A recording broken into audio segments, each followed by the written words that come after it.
Yo les voy a comentar fundamentalmente de acuerdo a la convocatoria de la rama, a la cual obviamente agradezco como todos los cuatrimestres por este espacio, además de las materias optativas que vamos a dar este cuatrimestre y de los temas abiertos para proyectos finales de carrera. También la posibilidad de realizar prácticas profesionales supervisadas en el marco de proyectos de investigación acreditados que no forman parte o no están financiados por la universidad, porque eso, bueno, la reglamentación lo avala.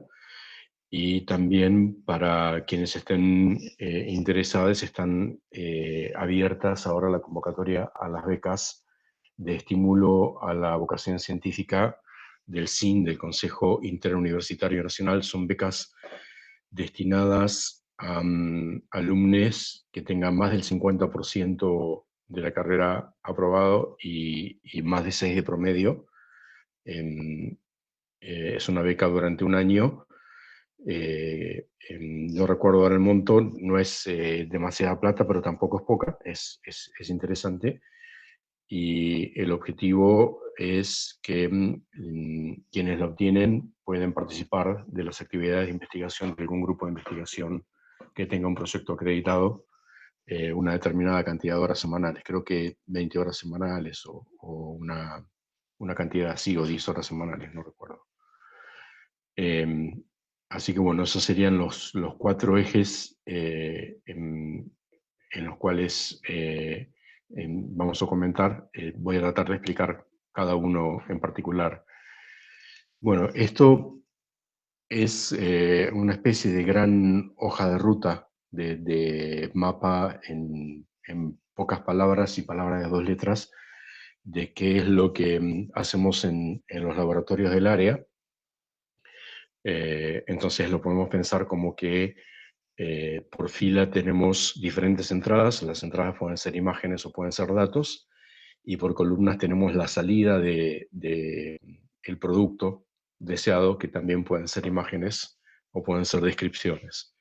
Entonces, si el insumo es una imagen, el producto es una imagen, obviamente procesada, estamos dentro del contexto del procesamiento de imágenes.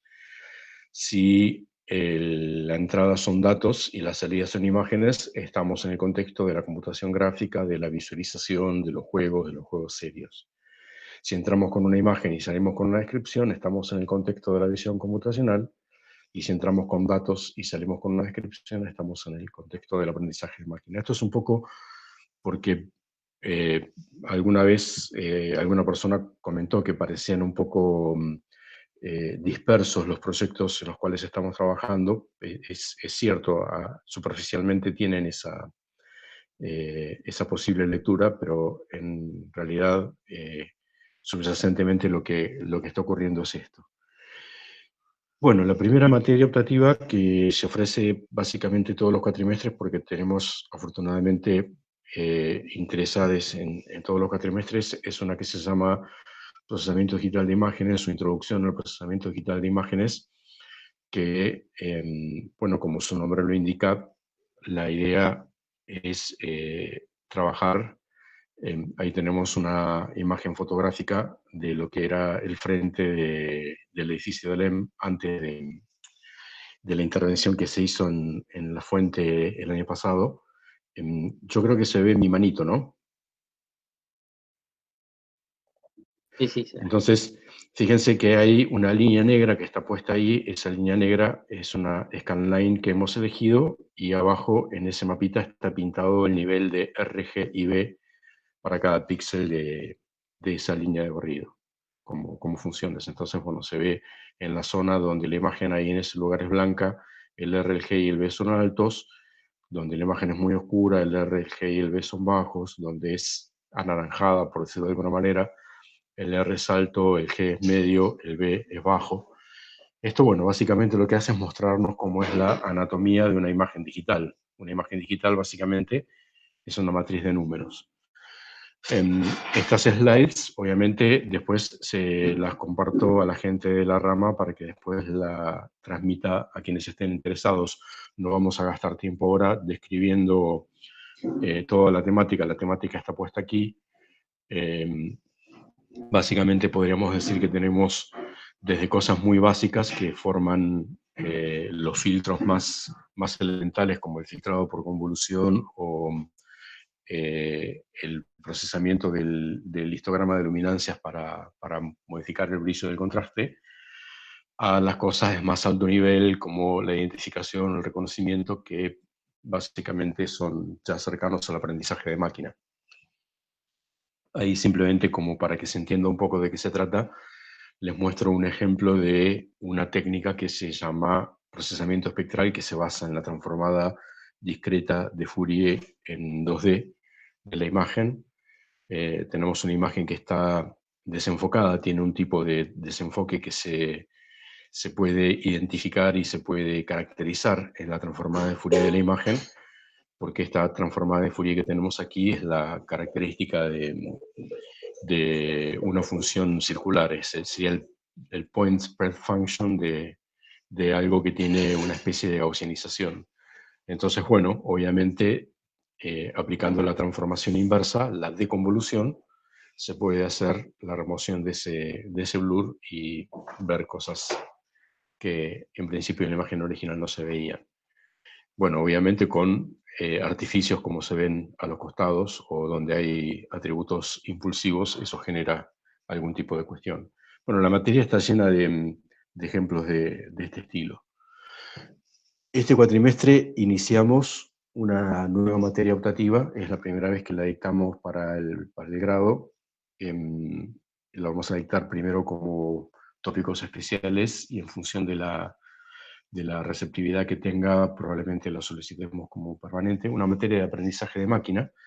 En nuestra opinión, el aprendizaje de máquina está de alguna manera resignificando por completo prácticamente todas las profesiones, no solamente las técnicas, las ingenierías o las más científicas, sino también las que son un poco más al estilo soft science, como la economía o la sociología, básicamente por la cantidad de cosas que se pueden hacer hoy por hoy a través de la tecnología denominada Big Data, o sea, la captación de grandes volúmenes de datos y la proveniencia de esos datos de redes sociales o de lugares que en definitiva son públicos y que con la programación adecuada uno puede acceder y bajarse esos datos que están disponibles. En esta materia, bueno, básicamente lo primero que hacemos es prolijar el concepto de dataset, o sea, llegar a un modelo de dataset que sea operacionalmente adecuado, como si fuese una matriz o una tabla con datos.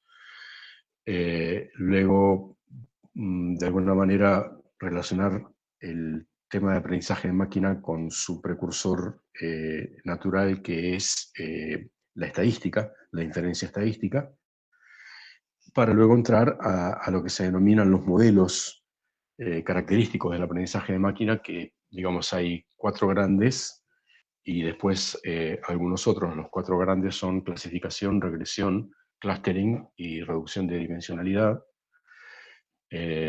Y hay después otros, como pueden ser la detección de atípicos, el procesamiento de redes, el procesamiento de datos espaciales, el procesamiento de series de tiempo. Pero bueno, básicamente hacer pie en esos 4 y entender cómo funcionan, entender cuáles alternativas hay para cada uno de esos modelos y sobre todo cómo se evalúa la calidad de un modelo. Y finalmente, bueno, en función del tiempo, insisto, como es la primera vez que se da esta materia, seguramente haya ajustes finos que se hagan en función de la dinámica del grupo y de lo que el grupo tenga interés. Una introducción a lo que se denominan analíticos visuales, que básicamente son técnicas de aprendizaje de máquina en las cuales la inferencia tiene al humano en el lazo. O sea, hay una persona que está manipulando una vista, una visualización de información, realiza inferencias accionando la gráfica, accionando la visualización, y en base a eso se llegan a determinados resultados. Bueno, esas 2 serían las optativas que tenemos. Perdón, hay una más que me estoy olvidando, perdón. que no se da todos los cuatrimestres porque no todos los cuatrimestres tiene interesades, que es una materia de programación de móviles y embebidos. O sea, básicamente es una materia para plataformas al estilo Arduino, Beagleboard, Raspberry o Android. En esa materia, bueno, se ve un poco lo que es la programación de bajo nivel y de nivel intermedio para hacer la integración de tecnología, cómo son los ambientes de desarrollo, porque son sistemas operativos diferentes, el Android y el Linux móvil, cómo se desarrollan aplicaciones que pueden ser multiplataforma, o sea, que corren una parte en una parte de la plataforma y otra parte en otra. Un aspecto muy importante que es la comunicación de la arquitectura, sea el móvil o el embebido, a través de protocolos de comunicaciones utilizando radio o telefonía celular, comunicación satelital, redes de larga distancia como LoRa, por ejemplo. Y finalmente, la integración de tecnologías a través de periféricos autónomos, a través de lo que se conoce como Internet of Things, Internet de las Cosas, o ya directamente a la nube a través de lo que se conoce como servicios web, para hacer integración de tecnología. Bueno, esas tres serían las tres materias operativas que tendríamos para ofrecer desde nuestra área en este cuatrimestre. Pasaríamos, si no tenemos ninguna duda o ninguna cuestión, pasaríamos a ver las ofertas de temas de proyecto o de práctica profesional supervisada. Dios. Sí. Ahí en esa materia, por ejemplo, se verían, si yo quiero hacer, no sé, un juego en un LCD, con una Sí. pantallita y eso, ¿se vería ahí cómo hacerlo? O si quiero hacer una calculadora física propia, ponerle algo así, ¿se podría hacer en esa materia o están más enfocados en otras Sí, cosas? sí, sí, la complejidad, por decirlo de alguna manera, de la programación, porque insisto, es una materia de programación, el área es área de programación. Si la complejidad de la programación requiere, entonces sí, o sea, si lo que me decís es, no, lo que quiero hacer es un cartel de LED para decir kiosco o estacionamiento, te diría no, Claro. eso con un microcontrolador en un rato lo desarrollás. Inclusive, ni siquiera te diría eso, te diría bajate un proyecto ya hecho, llave en mano, fíjate dónde intervenirlo y a partir de ahí. Nosotros básicamente, la mayoría de ustedes, si no todos, han hecho con nosotros las materias introductorias de programación y siempre vieron que nuestra filosofía, en principio, es tratar de empoderar a las personas para que se apropien de la tecnología. O sea, que todo lo que está por ahí dando vueltas, no te voy a decir ya un tomógrafo, sentarte y programar una secuencia de tomografía o de resonancia magnética, pero casi, casi. O sea, prácticamente cualquier otro dispositivo que no sea tan complejo como un tomógrafo o un satélite, ustedes están en condiciones, por lo menos, de dar los primeros pasos y por lo menos sentir que profesional o académicamente se pueden apropiar de esa tecnología y pueden hacer algo interesante y creativo en ella. Esa es nuestra filosofía. Obviamente, bueno, la materia la da Alejandro Vitale, ahí lo van a ver en foto, en la próxima transparencia está él. Alejandro es una persona que tiene muchísima, pero muchísima experiencia en la temática porque su tema de investigación es, él está como investigador del CONICET en el Instituto Argentino de Oceanografía y tienen unos proyectos que son alucinantes.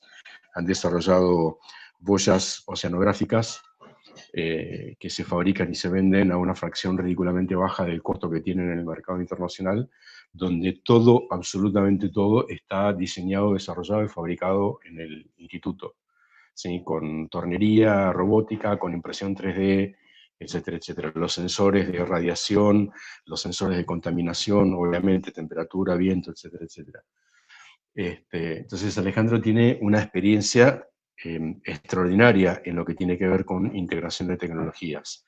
Entonces, está bien, la materia tiene que tener un contrato y ese contrato es el plan, como es el programa analítico, etcétera, etcétera, pero después llegás vos, Alan, o cualquiera de ustedes que está acá a la materia y dice, no, pero a mí lo que me interesaría hacer sería un robotito autónomo que vaya por un lugar donde no tengo GPS y navegue en forma autónoma basada en visión o algo por el estilo.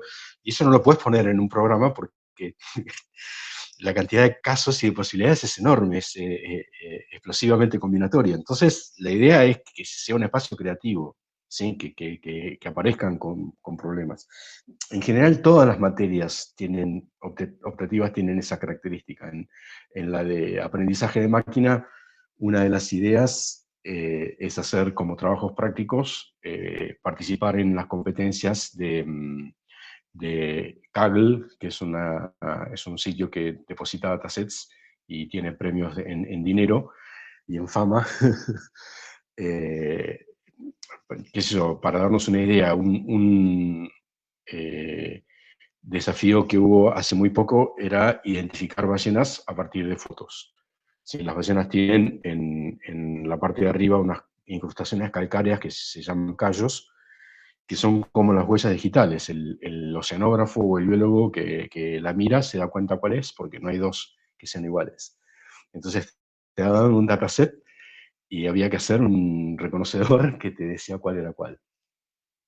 Cosas así.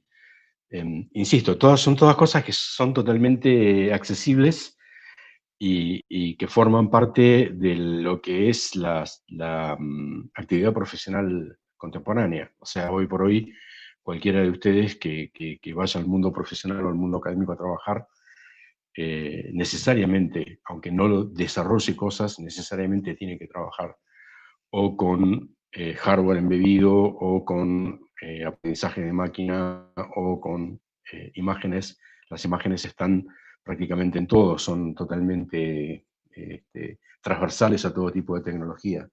¿Sí? Por eso es que al principio yo les mostré esa especie de mapa chiquito, como una matriz de 2x2, donde básicamente están todas las entradas y salidas de todas las cosas que pueden llegar a estar ocurriendo. Bueno, entonces, sí. Yo te quería preguntar de la anterior, de la segunda materia Ok. que presentaste. ¿Esa es teórica o tiene algo de práctica también? No, por eso les decía que las prácticas son participar en los desafíos de Kaggle. En esto tenemos un chat, ¿no? Sí. Espérate que lo encuentre.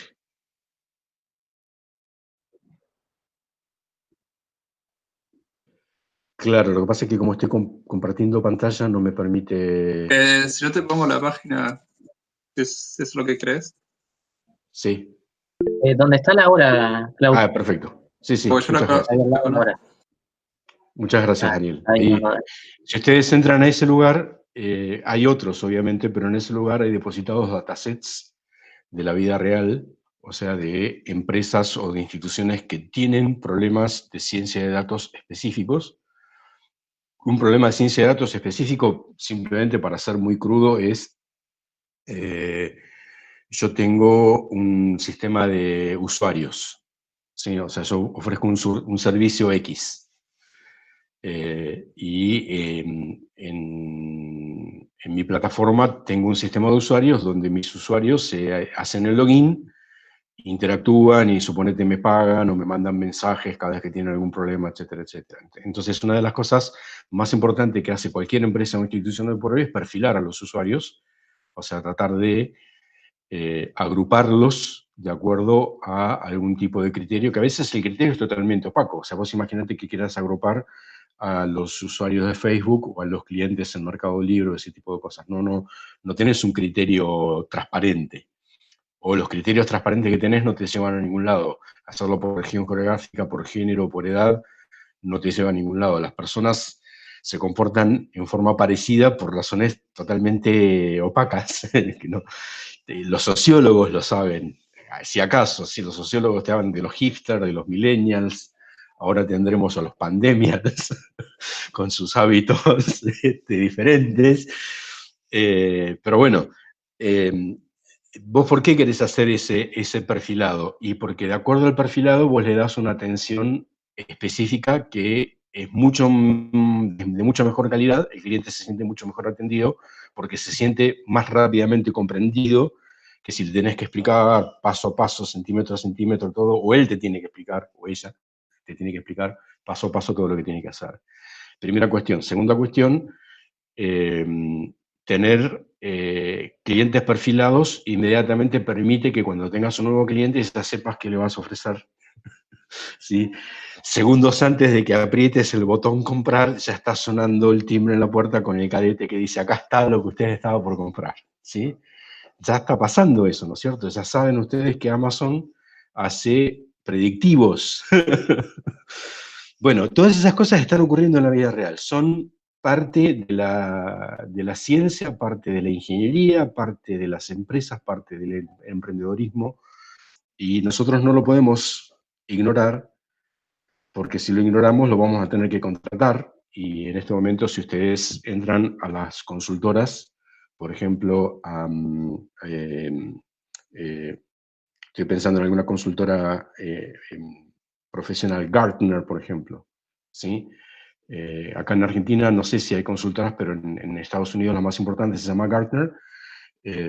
Vos cuando aplicás a un trabajo, lo primero que haces es ir ahí y fijarte, bueno, cuál es el perfil que se pide, cuáles son los salarios de entrada que puedes pedir, etcétera, etcétera, porque bueno, como te mueves en un mundo muy amplio y muy diverso, si no tenés una brújula, y van a ver que el científico de datos, con un título de grado, con un bachelor, con una carrera de 4 años, entra ganando $90.000, $100.000 por año.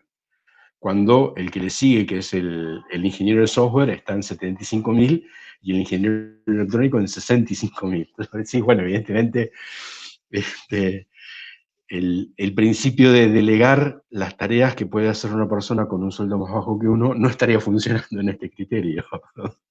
O bien nosotros tendríamos que apropiarnos de la ciencia de datos y hacer que la ciencia de datos forme parte de nuestra formación profesional. La ciencia de datos no es territorio de nadie, no es ni de matemática, ni de estadística, ni de computación, ni de las ingenierías. La ciencia de datos es algo nuevo. La demarcación de las ciencias o de las profesiones y mucho más de las carreras universitarias es totalmente arbitraria, y los criterios son líquidos, no son criterios rígidos. ¿Sí? Lo que hace un ingeniero hoy, antes lo hacía una persona que tenía otro tipo de profesión. Es necesario que sea así.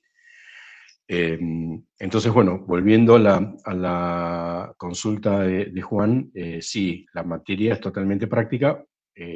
La materia es un determinado video que nosotros grabamos explicando los cómo y los por qué de los modelos, o sea, por qué funciona, qué es eso, árboles de decisión, o por qué funciona Support Vector Machine, o por qué funciona, no sé, perceptrón altamente conectado. ¿Sí? Rápidamente como es la matemática, pero después ahí vamos a scikit-learn o a Pandas o a alguna de las bibliotecas de Python para que rápidamente montes tu modelo y empieces a usarlo. Y después dentro de esas mismas bibliotecas, la que te hace el split de el training validation test para que vos puedas entrenar el modelo. Después la otra biblioteca que es la que te hace el accuracy, precision, F1 measure, loss, Hamming loss, etcétera, etcétera, para que vos puedas evaluar si el modelo está funcionando bien o es apenas mejor que tirar la moneda o arrojar un dado.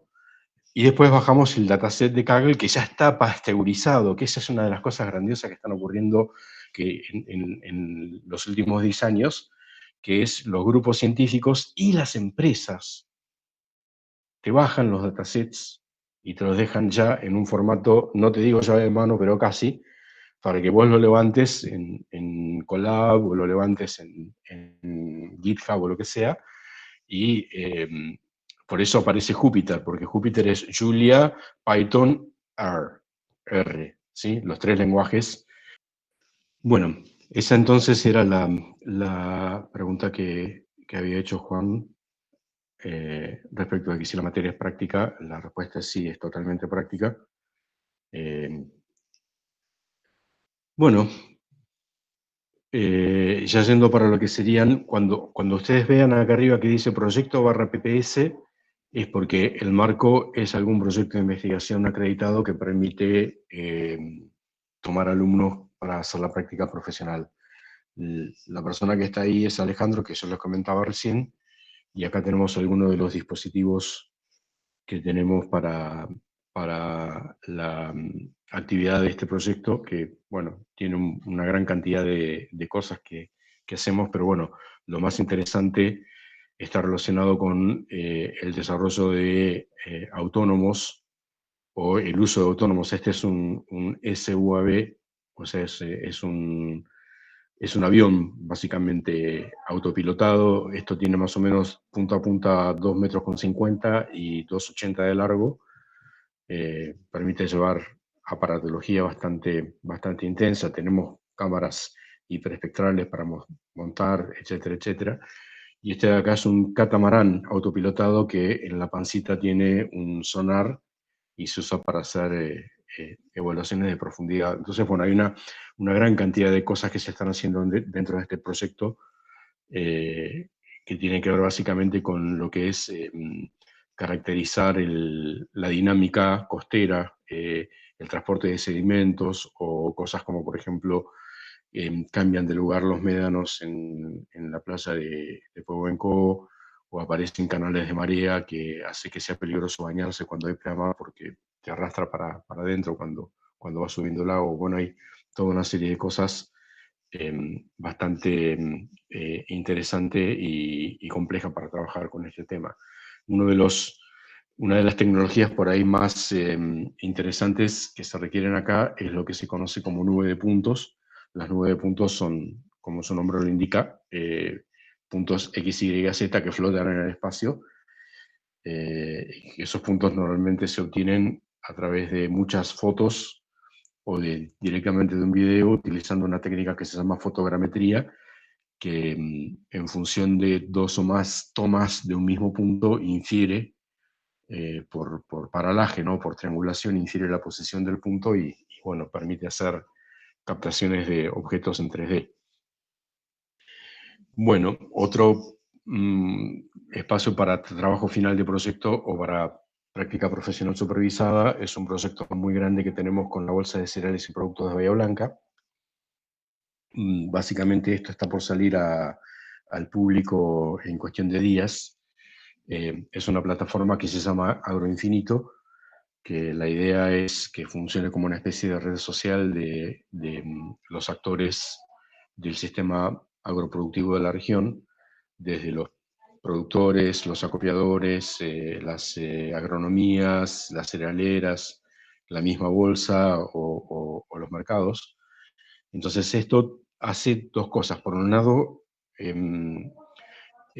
cubre una región que es bastante amplia, son básicamente 20 millones de hectáreas que van desde el noroeste de la provincia, desde el partido de Villegas en diagonal hasta Necochea, de ahí para abajo y para la izquierda, para el oeste, hasta casi la mitad de La Pampa, o sea, llegando hasta Santa Rosa.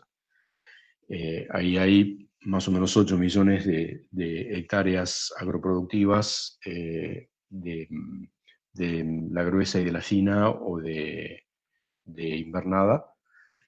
Y bueno, la idea es utilizar imágenes satelitales, imágenes aéreas, un sistema de información Big Data y de última, como está puesto acá, desagregar la información al punto de que llegue a ser agricultura de precisión, o sea, que muestre lo que estamos viendo acá es lo que se denomina un mapa de prescripción, que es algo que en formato digital lo ingiere el banderillero digital de la maquinaria y en base a eso hace cosas que tenga que hacer. Por ejemplo, en este caso es estrés de nitrógeno, entonces en las zonas donde está más rojo se fertiliza más cantidad y donde está verde más intenso, verde oliva, no se fertiliza tanto porque el cultivo no lo requiere. Este es otro proyecto que empieza ahora, es un proyecto que tenemos con gente de la Universidad Nacional de Río Negro y con el INIBIB, con el Instituto de Bioquímica y Biología de acá del CCT Bahía Blanca, que es el desarrollo de cámaras trampa para para poder hacer observatorios de biodiversidad. O sea, básicamente la idea es diseñar y montar dispositivos como estos que están acá, o más sofisticados, porque tampoco excluimos el tema del sonido, del audio, de manera tal de que cuando el animalito pasa por la zona de interés, la cámara se activa con un sensor de movimiento, registra, y bueno, luego hay una gran cantidad de posibilidades. O sea, puede ser que lo registre y envíe por GPRS la información del contacto, o que simplemente lo grabe en una memoria y en el datalog esté indicado que se sacó la fotografía en tal momento. Bueno, hay muchas posibilidades de diseño todavía, porque tampoco los biólogos y los ecólogos que lo necesitan tampoco están tan seguros. Como ellos están acostumbrados a comprar equipos con prestaciones específicas, cuando uno desde nuestro costado le da libertades, ¿y vos qué preferís? ¿Fotografiarlo, filmarlo, grabar el audio? No saben para dónde reaccionar, porque bueno, les parece demasiadas posibilidades. Pero bueno, básicamente es un tema muy interesante porque requiere, obviamente, hardware con software embebido, requiere telecomunicaciones, procesamiento de imágenes, procesamiento de datos. Es bastante divertido.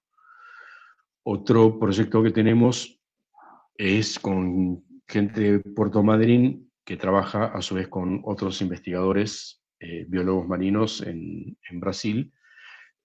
Básicamente le ponen acelerómetros a pececitos y registran la serie de tiempo de los acelerómetros, y después en base a eso hay que darse cuenta cómo se está comportando el animalito. O sea, si está descansando, si está comiendo, si se está desplazando, si está migrando. Bueno, hay una gran diversidad de cosas. Y bueno, los datasets se caracterizan por ser muy copiosos, porque la cantidad de datos que te da el datalogger es muy grande y muy variada, y bastante complicados. Tienen bastante mugre que hay que filtrar primero, y semánticamente tampoco son muy claros. Pero bueno, este tipo de cosas, como la anterior, como la de sacar fotos en ambientes naturales en estado de conservación, es realmente muy interesante. Y se suma, bueno, otras cosas que también se hacen y que también estamos haciendo, que es lo que se conoce como Citizen Science, ciencia ciudadana, por llamarlo de alguna manera, que es las personas que hacen avistajes turísticos en forma silvestre, suben información a plataformas de información, y también en algunos lugares, esto lo hemos planteado en algún momento con la gente del Parque Torkins, por lo menos en el Cerro Ventana, que es el que más movimiento tiene, hacer un sistema de información que haga como una especie de Pokémon Go, que la gente pueda sacar fotografías, sobre todo los chicos, ¿no? La gente más joven pueda sacar fotografías de lo que ve, típicamente flora, porque fauna hay muy poco y no se deja ver, y que les dé información de lo que está ocurriendo con eso. Bueno, este otro proyecto también es muy interesante. Es un proyecto que está relacionado con el impacto del cambio climático en la cuenca del río Sauce Grande. Hay, bueno, muchas cosas que se están haciendo dentro de este proyecto, pero lo que nosotros estamos ofreciendo, porque lo estamos necesitando, es el análisis de la serie de tiempo de las estaciones meteorológicas que están ubicadas, como se ven acá en el mapita. Hay varias. En realidad no estamos usando todas, porque no todas están dentro de la cuenca, pero en la zona de Sierra de la Ventana, Cabildo, Frapal, etcétera, etcétera, hay estaciones que son estas que están acá, y hay una gran cantidad de datos, y la idea es empezar a estudiar información latente que hay en esas series de tiempo. Por ejemplo, cómo avanzan los frentes de temperatura, o la influencia que tiene el viento en la temperatura, o en una boya. Yo les comentaba que Alejandro hace el diseño y el armado de bolsas oceanográficas. Hay una boya en el dique, en Paso Piedras, y el termómetro registra todas las noches a las 3 de la mañana un pico de temperatura. pero no sabemos de dónde viene, no sabemos si viene, digamos, movido por el viento, que típicamente es dirección noroeste-sudeste, o hay alguna otra cosa que la está produciendo. Y siempre tiene una cierta regularidad, es un fenómeno bastante interesante. Entonces, bueno, con esto, obviamente lo que hay que hacer es diseñar analíticos que puedan tratar de entender un poco mejor lo que funciona y mostrárselo a los geógrafos, que son en definitiva los que deciden en esto. Bueno, ya acá dejamos el territorio de las PPS porque estaríamos trabajando directamente en temas de investigación pura. Estamos haciendo mucho en todo lo que tiene que ver con análisis y reconocimiento de acciones en video. Hay demandas muy interesantes respecto de esto, por ejemplo, de portología o en seguridad e higiene laboral. Esto se está haciendo obviamente con aprendizaje profundo, con redes neuronales que toman el video y en función de lo que hace el video encuentran el esqueleto de las personas que están dentro del video y luego ese esqueleto es evaluado numéricamente y, bueno, si se trata de deportología, se aplican criterios de lo bien que se está haciendo el movimiento, por ejemplo, si está practicando un deporte, como en este caso tenis, o hicimos algún trabajo final con algún compañero de ustedes de años anteriores en levantamiento de pesas, o directamente otra de las cosas que se hace con el video es la sumarización, o sea, transformar un video que tiene una determinada longitud en un video que es más corto, más específico, o sea, solamente muestra los momentos en los cuales ocurrió algo semánticamente relevante, y eventualmente el desafío más importante ahora a nivel internacional, digamos, es algo que se está estudiando muchísimo, es poder asociar lo que está en el video con alguna categoría semántica que luego te permita hacer una búsqueda adentro del video a partir de una categoría semántica. O sea que vos, digamos, puedas escribir en una línea de texto en qué momento salta el perro y agarra el frisbee con la boca, y bueno, el analizador de video recorre y te muestra el momento donde el perrito está haciendo ese tipo de cuestiones. Bueno, en imágenes médicas tenemos una gran cantidad de proyectos. No los podemos describir ahora porque nos vamos totalmente del tiempo. Yo les muestro 3 de los posibles contextos en los que estamos trabajando. El de acá es resonancia magnética, es una tecnología de generación de imágenes 3D que es el futuro de la imagen médica, porque bueno, de todas las que hay que permiten hacer imágenes 3D, es la única que por el momento no se conoce que tenga ningún tipo de efecto colateral nocivo para el ser humano. ¿Sí? La tomografía es radiación ionizante, entonces hay que utilizarla lo menos posible. Obviamente que la tomografía muestra cosas que en la resonancia es muy difícil de ver y por eso todavía sigue siendo utilizada. Ahora vamos a ver en qué contexto. Pero bueno, la neuroimagen, ¿no? La imagen 3D del cerebro para hacer estudios acerca de el cómo y el porqué de lo que ustedes se imaginen, es en este momento un área de una extraordinaria riqueza y de un extraordinario valor. Sí, o sea, hay en este momento mapas a mesoescala del cerebro, son los que se llaman conectomas, son accesibles libremente en los lugares donde se investiga. Básicamente representan el cerebro como un grafo, donde cada nodo de grafo es una zona de la corteza que tiene algún tipo de función cognitiva o motriz conocida, y los arcos son los caminos neuronales que conectan una parte con otra. Y bueno, en base a eso se hacen estudios que son bastante fascinantes y que obviamente tienen una repercusión en el bienestar, por decirlo de alguna manera, de la humanidad, que es bastante notable. Otro contexto de imágenes médicas en el cual estamos trabajando son las imágenes de microscopía. Acá tenemos imágenes de espermogramas para hacer análisis de fertilidad, o sea, básicamente la imagen en crudo, que es esta que está acá, es transformada en información, que es esta que está acá, segmentando la cabecita de los espermatozoides y segmentando la colita de los espermatozoides y pintándolas de colores diferentes para que, bueno, después otra parte del software analice y saque conclusiones acerca de, por ejemplo, en este caso, fertilidad masculina. Bueno, y lo de abajo son tomografías. Básicamente la tomografía sigue siendo utilizada para esqueleto, para hueso, porque la resonancia interactúa más que nada con el agua. O sea, el fenómeno por el cual se genera la imagen es una emisión secundaria de los protones en las moléculas de agua cuando son magnetizadas. Entonces, bueno, en el caso del hueso no se tiene información adecuada, pero bueno, el hecho es, para tener una imagen de calidad del hueso, en este caso el interior del hueso, la trabécula, como la que se está viendo acá, habría que someter a la persona a una intensidad de radiación que es dañina. Directamente la persona sale del tomógrafo echando un mito.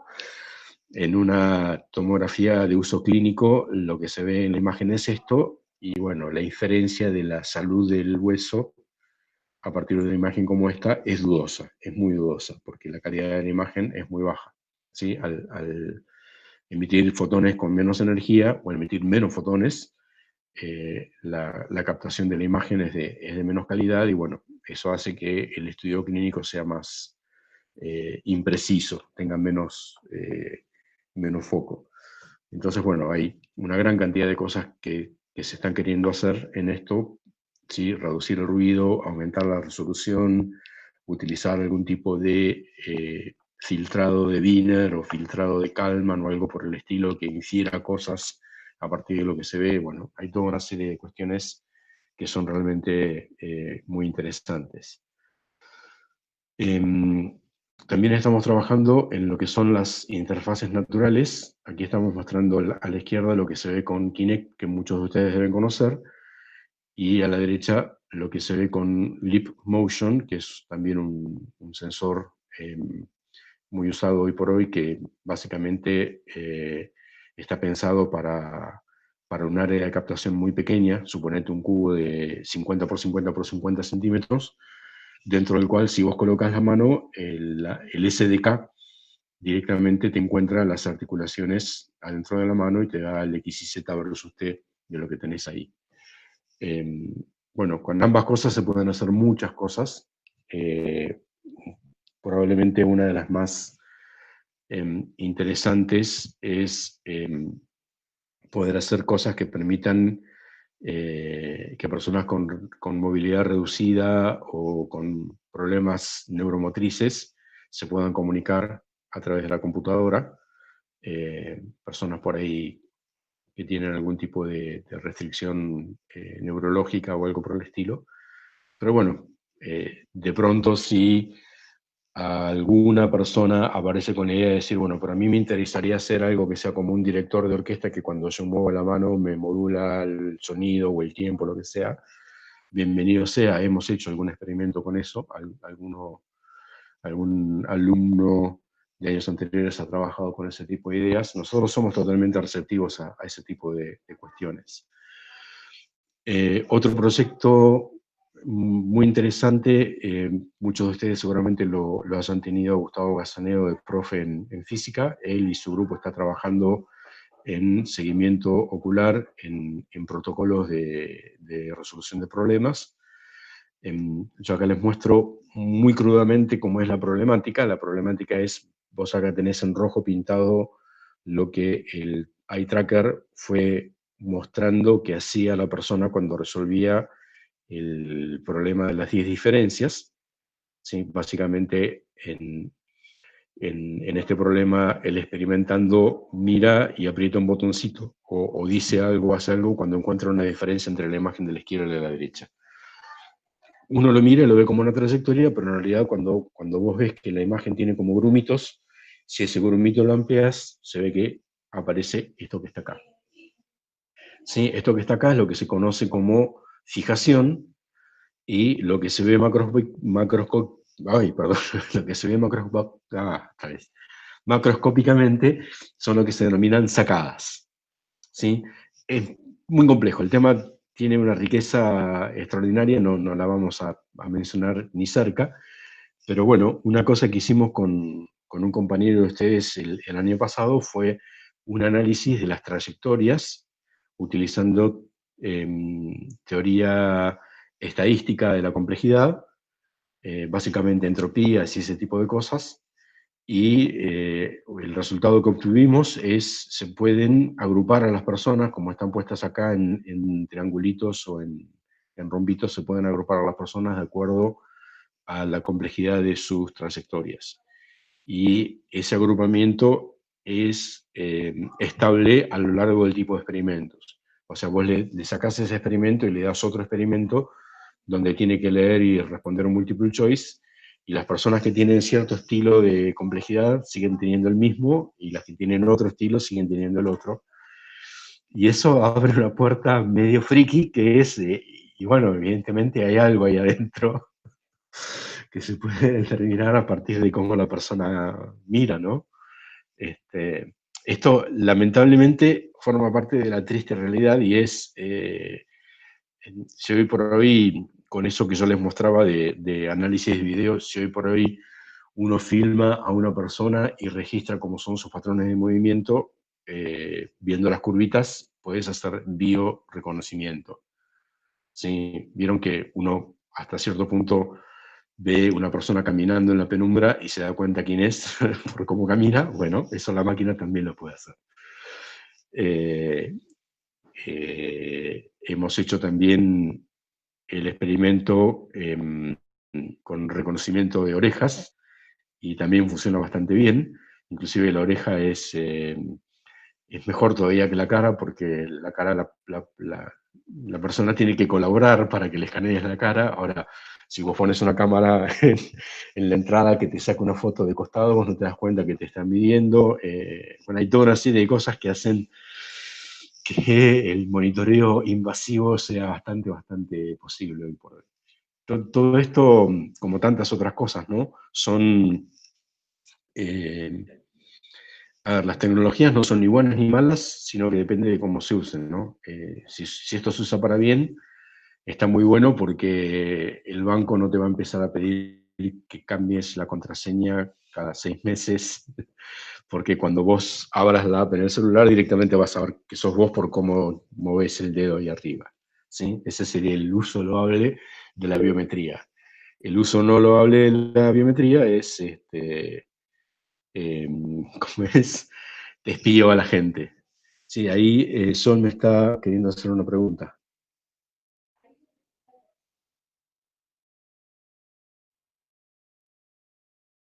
Ah, ok, sí, no hay problema.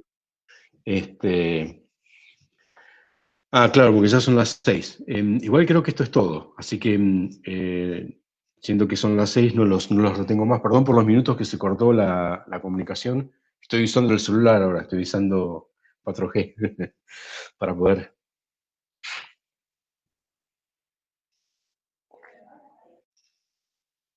Al margen de las preguntas, creo que todos ya tienen mi correo electrónico. Si no lo dejo ahí, me escriben. O sea, no es necesario que ahora, en este momento, yo sé que mi estilo es muy florido, y aparte hablo muy rápido, y también por ahí la historia que tenemos para contar es muy densa. Entonces capaz que te dejo con demasiadas cosas en la cabeza y las querés decantar, y digamos, de acá que empiece el cuatrimestre falta un poco todavía.